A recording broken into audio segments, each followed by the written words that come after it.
こんばんは、クリミナルです。今回はシリアルキラーの動画です。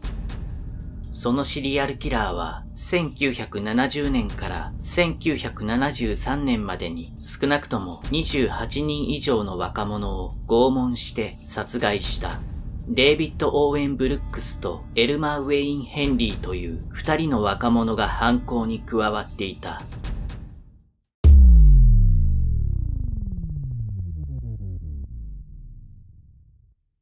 ディーン・コールは1939年12月24日、インディアナ州ウェインズデイルで生まれた。両親は不仲でしょっちゅう喧嘩を繰り返していた。父親のアーノルドは子供たちを厳しくしつけていた。逆に母親のメアリーは子供たちを溺愛しており、父親の暴力から子供たちを守っていた。その両親はコールが7歳の時に離婚しており、彼は母親に引き取られた。1950年に両親は和解し再婚したが、結局その3年後には再び離婚している。コールはリウマチ熱にかかるなど小さい頃から体が弱く、体育の授業に満足に参加できていなかった。そしてとても恥ずかしがり屋で友達を作るのを苦手としていた。そのうち母親メアリーは別の男性と再婚し、その後一家は小さなキャンディー会社を立ち上げ、コールと弟スタンリーもその商売を手伝った。1958年の夏にコールは高校を卒業し、家族はヒューストンの北部郊外に引っ越した。そして1960年、コールは母親に未亡人の祖母と一緒に暮らしてほしいと言われ、インディアナに移り住んだ。その後2年間、コールはインディアナに住み、その間、親しくなった女性ができた。彼女の方からプロポーズを受けたが、コールはそれを断っている。1962年にコールはヒューストンに戻り、再び商売の手伝いをした。そして1963年に母親メアリーが再婚相手と離婚。メアリーは自分で新たなキャンディー会社を立ち上げ、コールはその会社の副社長に、弟スタンリーは秘書と会計に任命された。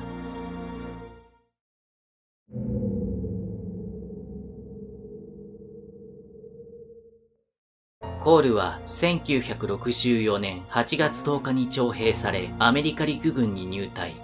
この陸軍時代に彼は自分が同性愛者だということに気づいた。ただ彼は母の経営する会社が人手不足でそこを手伝いたいと早期除隊希望を申請した。そしてこれが認められ、わずか10ヶ月で陸軍を名誉除隊することとなった。そして彼は再び母親のキャンディー会社で働き始めた。彼はこの頃から工場で作った飴を近所の子供たちに無料であげ始め、キャンディーマンという愛称で子供たちに親しまれるようになっていた。また、コールはこの工場の中にビリヤード台を置き、そこで若者と一緒にたむろするようになった。そしてこの頃彼は工場で雇っていた10代の男性数人に性的ないたずらをしていたとされている。そしてコールは後の共犯者である当時12歳のデイビッド・ブルックスと出会った。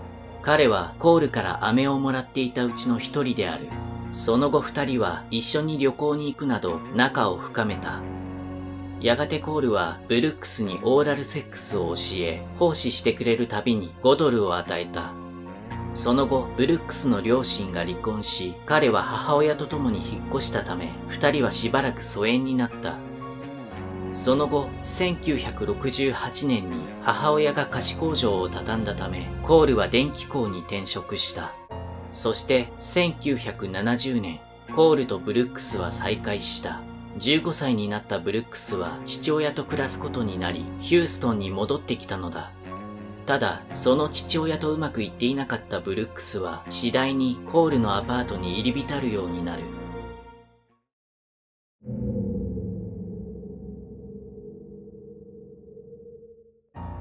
1970年9月25日、ジェフリー・コーネンという18歳の大学生が行方不明になった。ジェフリーはヒッチハイクした後に姿を消していた。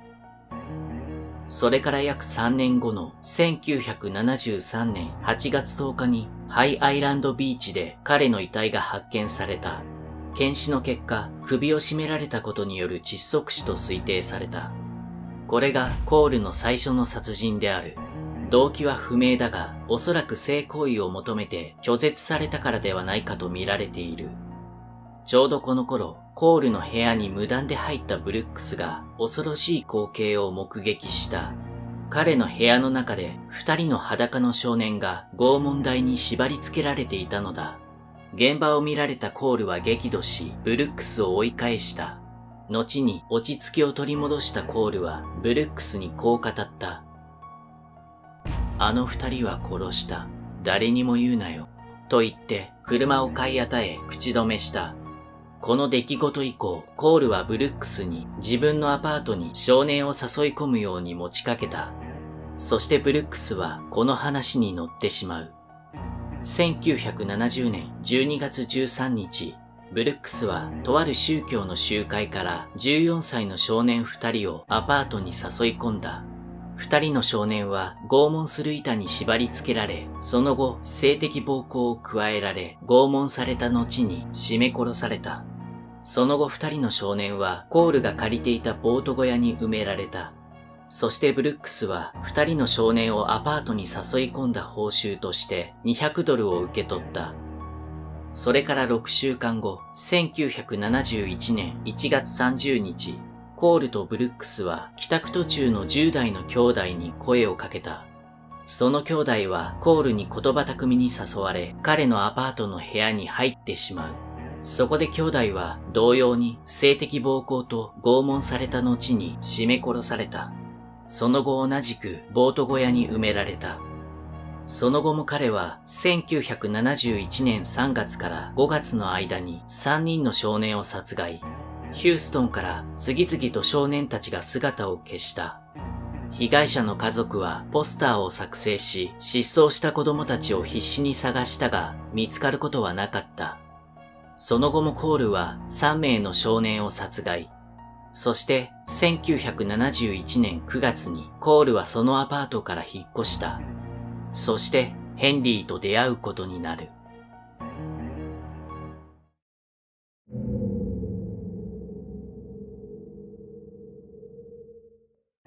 1971年冬、ブルックスはエルマー・ウェイン・ヘンリーをコールに紹介した。コールはこのヘンリーを殺害する意図で誘い込んでいたが、彼が共犯者として使えると見込んだ。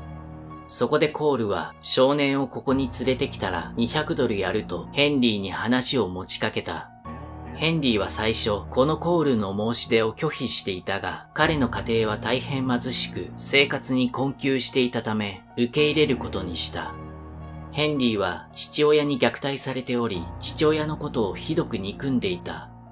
そして自分に良くしてくれるコールのことを父親のように思うようになり、彼の言うことを聞くようになっていった。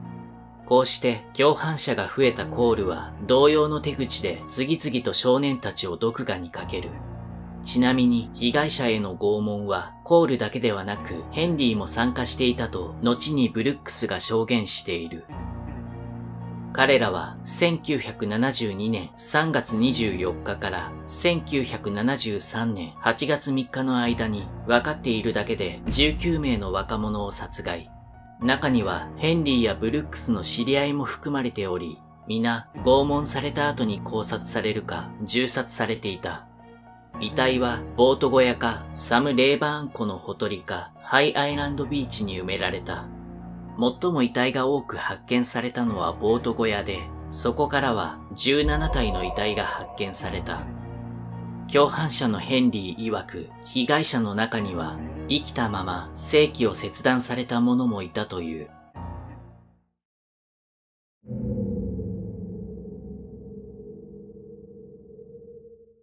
ヘンリーはティモシーという若者に一緒にパーティーをしないかと声をかけた。場所はコールの家だ。そのパーティーとは日本でいうアンパン、シンナーを吸うパーティーである。ただヘンリーはその時家出少女であるロンダも一緒に連れて行った。このロンダには婚約者がいたが、ある日突然失踪してしまっていた。実はその婚約者は彼らによって殺害されていたのだ。そんなことはつゆ知らず、悲観していた彼女はヘンリーと行動を共にするようになっていた。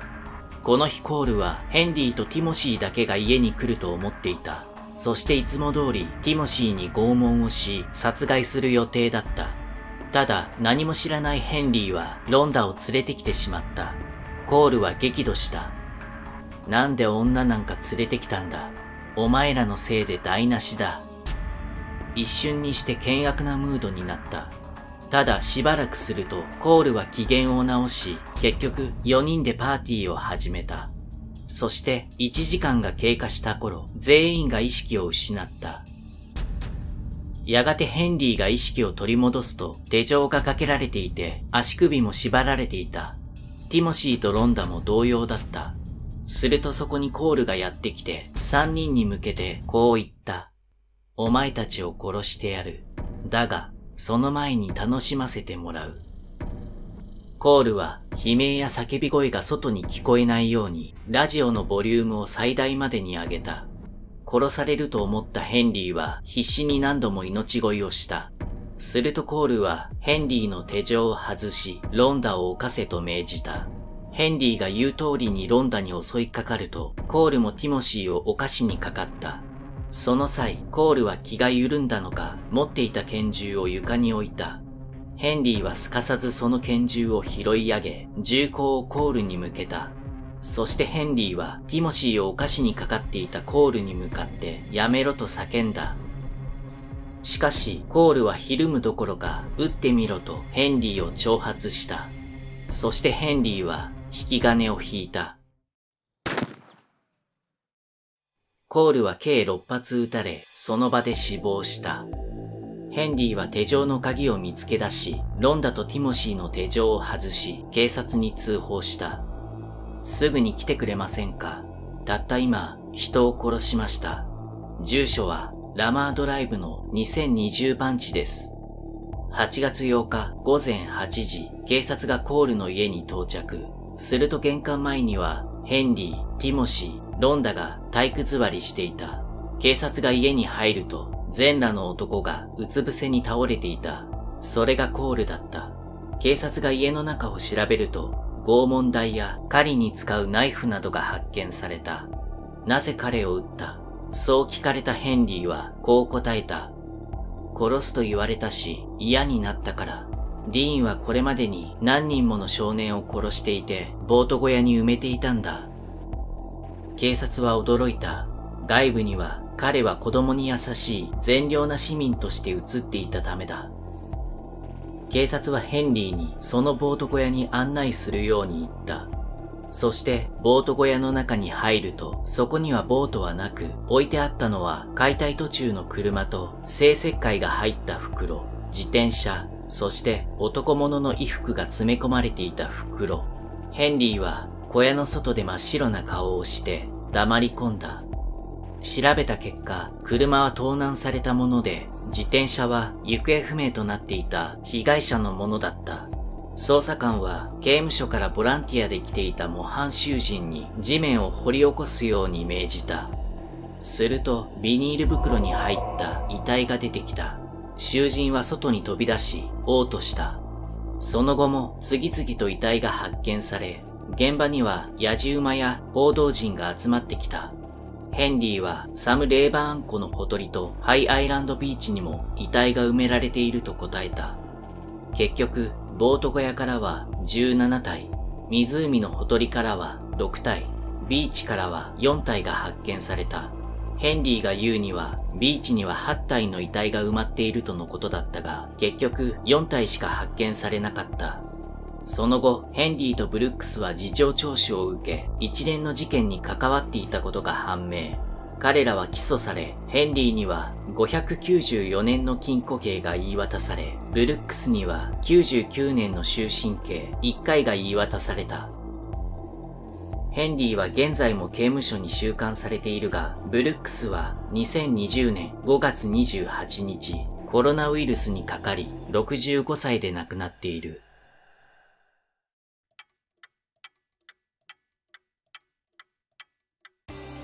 残忍なシリアルキラーだったディーン・コール。彼は陸軍時代に自分が同性愛者であることに気づきました。そして、キャンディー工場で働いていた時に、工場で働いていた若者数人に性的ないたずらをし始めました。その後彼はブルックスと出会い、彼と性的な関係になりました。しかしその後工場は閉鎖され、彼は電気工に転職することになります。当然、工場で雇っていた若者たちもいなくなり、触れ合う機会がなくなってしまいました。そして彼は自分の欲求が満たされないことに不満を感じ、若者を襲い始めました。最初の犠牲者はジェフリー・コーネンさんです。彼はコールに性行為を求められ、それを拒否したことで殺害されたんじゃないかと見られています。おそらくこの最初の殺人で、コールは殺しに快感を覚えてしまったんじゃないでしょうか。そしてそれ以降、快楽を求め、慢性的に殺人を犯すようになったんじゃないかなって思います。彼は少年を効率よく部屋に誘い込むために、共犯者が必要だと感じていました。そして誘いを受けたブルックスとヘンリーが犯行に加担してしまいます。よくしてくれた、いわば父親のような存在のコールに彼らは身を寄せ、さらに犯行を手伝うと報酬がもらえるということで、言うことを聞いてしまうようになってしまいました。彼らはワゴン車で街を流し、若者に声をかけ、そして殺害していきました。被害者の中にはヘンリーやブルックスの知り合いもいて、パーティーをしよう、または簡単に金が稼げる仕事がある、などと声をかけ、コールの家に連れて行きました。こうしてコールはたくさんの若者を殺害していきました。その人数は少なくとも28人以上と言われており、35人という説もあります。ブルックスの証言からヘンリーとコールは楽しそうに被害者へ拷問を加えていたことが分かっています。ヘンリーは当初、金がもらえるからということで犯行を手伝い始めましたが、彼はコールの闇に飲み込まれてしまいました。こうして被害者に拷問を加えるのは支配欲タイプ、そして快楽型の特徴と言えます。快楽型の犯人といえば、他にジョン・ウェイン・ゲイシーや日本の人物ですと宮崎勉がいます。多くのシリアルキラーがこのタイプに該当しますが、他のタイプに指名型、幻覚型っていうのがあります。指名型は自分の信念に基づき犯行に及ぶタイプ。例えば、麻薬の売人はこの町にはいらないと思った犯人がその売人を殺害するといったタイプです。これに該当するのがマニュエル・パラドという人物。彼は警官でした。彼は街の治安を取り戻そうとし犯行に及んでいました。幻覚型は妄想性の精神障害に罹患しているタイプ。このタイプは当チャンネルでもちょくちょく名前が出てくるリチャード・チェイス。彼は最初ウサギや猫を殺し血をコーラで割って飲んでいました。そしてそのうち人間を襲い始めました。恐ろしいことに彼は人間の血を飲まなければ自分は死んでしまうって思い込んでいたんです。他にも1972年から1973年にかけてカリフォルニアで13名を殺害したハーバート・マリンもこのタイプ。彼は大地震や天変地異から世界と人々を救うため人間を殺害しろという天の声を聞き人々を襲いました。そして死体の腹を裂いて内臓を引きずり出しそれを調べていました。彼はそこから環境汚染の度合いを見出し、大地震や津波の兆候を読み取ろうとしていたんです。つまり彼は大地震や天変地異から人々を救うために人々を殺害していたんです。もうちょっと意味がわかんないですよね。彼の中で生贄のような感じだったんでしょうか。話は戻りますが、最後は共犯者であるヘンリーに撃たれ死亡したディーン・コール。ヘンリーが彼を殺していなければ、もっと被害者は増えていたと思われます。この事件において、もちろん悪いのは犯人たちですが、失踪した少年たちをただの家出だと決めつけ、当初積極的に捜査しなかった警察にも非があるように思います。この一連の事件は、ヒューストンの大量殺人として、アメリカ史上最悪の連続殺人の例とみなされるようになりました。それでは今回の動画は以上です。ご視聴ありがとうございました。